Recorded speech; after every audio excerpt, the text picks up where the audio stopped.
a minus b is equal to half cos a plus b is equal to half, और हमें बताना है a and b की value, जिसमें मेरे को एक हिंट और गिवन है कि जो a की वैल्यू आएगी ना वो ग्रेटर देन b आएगी, राइट।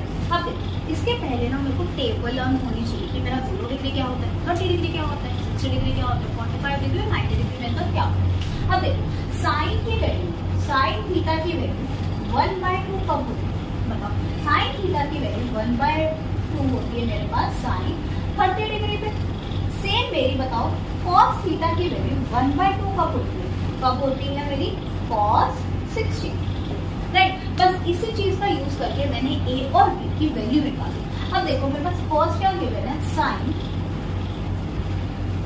अच्छे से लिख देते हैं, sine a minus b is equal to half है मेरे पास, ठीक है। Sine a minus b is equal to half, मतलब साइन की वैल्यू हाफ कब होती है, अभी बताया। Sine a minus b is equal to sine 30 degree, right. Sine से साइन कैंसिल आउट करके यानी a माइनस b मेरे पास कितना आ गया, 40 डिग्री आ गई, राइट। एक इक्वेशन ये थी। अब देखो मेरा दो वेरिएबल है ना, तो मुझे दो ही इक्वेशन गिवन है, एक इक्वेशन गिवन है, एक इक्वेशन गिवन है।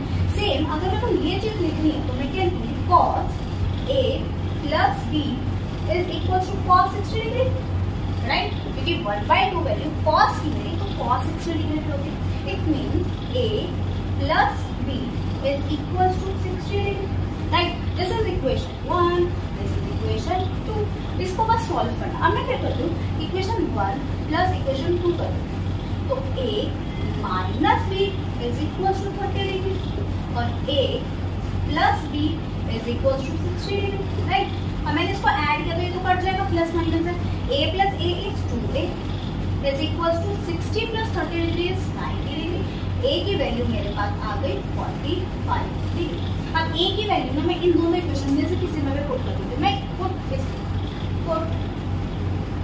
a is equals to 45 degree in equation number 1, that is a minus b is equals to 30 degree, 45 degree minus b is equals to 30 degree, that is 45 degree minus 30 degree is equals to b कितना आ गया मेरे पास 15 degree आ गई। अब मैं इसमें verification भी कर सकती हूँ। मैंने क्या बोला है, a प्लस b 60 होना चाहिए, तो a की वैल्यू प्लस b की वैल्यू 60 डिग्री आ रही है। और देखो एक हिंट और गिवन था, a हमेशा ग्रेटर होगा b से, इस इक्वेशन में 45 degree is greater than 15 degree. It means मेरा जो आंसर है परफेक्टली फाइन।